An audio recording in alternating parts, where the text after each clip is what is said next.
Batez eskerrik asko azken batean ekimen honetan parte hartzeagatik.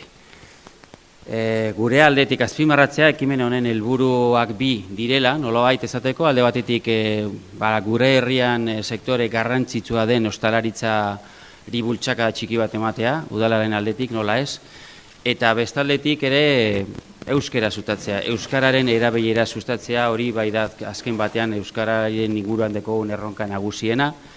Eta ez bakarrik hori, euskararen erabiltze horretan ostalaritzan nahi duguna da azken baten gure ostalaritzare kalitatezko edo kalitate plus bat ematea. Ja ona helduta erreza da, dana dira sonak.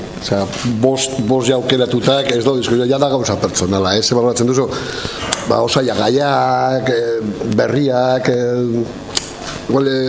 hainbeste ikusten ez direnak, edo ikusten badiz beste forma baten ikustea, aldatzeko pixka, ja detaiak izan behar diz, fonduen dana direz superiores.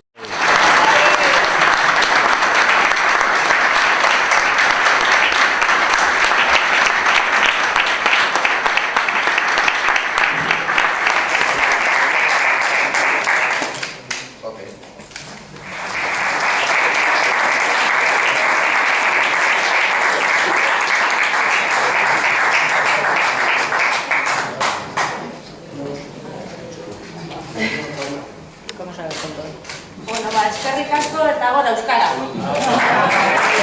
Asier Lópezek El Puenterentzat idatzi digun jarduna, tapioka perlak aipatzen ditu, ez da gauza ezaguna.